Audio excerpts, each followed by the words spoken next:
Joining us is Steve Zaffron of the Vanto Group. Steve is the author of a bestseller known as The 3 Laws of Performance. Now, Steve, what exactly are these 3 laws? First of all, let me say that actually I have a co-author, Professor Dave Logan from the Marshall School of Business at USC. Dave and I spent 6 years writing this book to capture the 3 laws of performance. The first law of performance is how people perform correlates to how situations occur to them. So we're interested in performance, which ultimately is action, and we're answering the question, why do people do what they do, and how can we elevate people's actions? So first law of performance is people do what they do, they perform, how they perform is correlated to how situations occur to them. Not, as we commonly think, how situations are. So there is a way situations are. That's not, people don't act because of the way situations are. They act because of their experience of those situations, their interpretations of those situations, in fact, their perceptions of those situations. The second law of performance is how situations occur arises in language.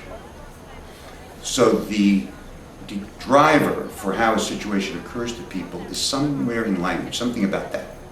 The third law tells you exactly where it is. The third law of performance is future-based language transforms how situations occur to people. What would your book offer finance professionals? Well, first of all, it offers a lot to finance professionals who are interested in providing leadership for the company. So they can see that but not just finance professionals, anybody, can see their role as reporting and managing that the information is there and so forth, which is necessary. Or, in addition to that, driving the business to success. So we worked with a team of financial professionals for one of the largest companies in the United States recently. And they were the drivers. They were critical drivers of the success of the business by how they decided things and what they offered and advice they gave people.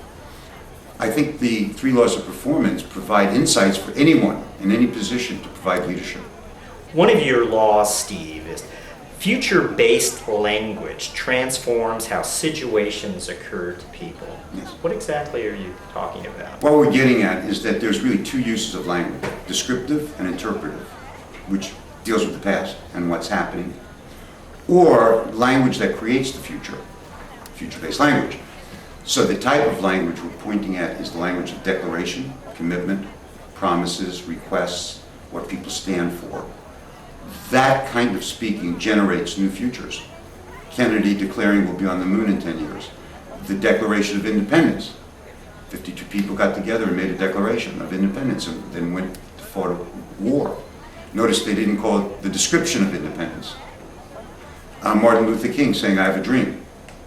Those are examples of future-based language that creates and transforms how the world occurs for people. Steve, could you tell us how future-based language could be applied to business? Well, we've worked in many different companies about rewriting their future. In other words, there is as we say in the book, the default future, the kind of future that's going to happen if you don't do anything about it. So that the Chinese have a great saying, you're likely to end up where you're going if you keep going in the direction you're going in. So there is this projection from the past, we call it the default future. We've worked with companies from Reebok to New Zealand Steel to various copper mining companies to Northrop Grumman to help them rewrite the future so that they saw breakthroughs and success in a new future for themselves. And we worked with groups that included executives and unions. One company we worked with had 11 unions in it. And all were represented in this new rewriting the future conversation. We've worked on a classified government project where the scientists needed to rewrite the future of the project, which was going to come in late. So we've done a lot of that work in the past and intend to do that in the future. Steve, when you were speaking earlier at the conference, you mentioned a new model for leadership. What exactly were you talking about? Well, we are trained, developed to think that leadership is a function of authority. So therefore, the managers that have the authority are the people to provide leadership. There's 2 problems with that. Authority doesn't generate leadership, And it limits what people think is possible with leadership. You have to go to the people in authority, where you have to get authority. Our new model of leadership based in the 3 laws says that anyone can be a leader. It's only a matter of what they're willing to stand for and be committed to and the kind of conversations they're willing to generate.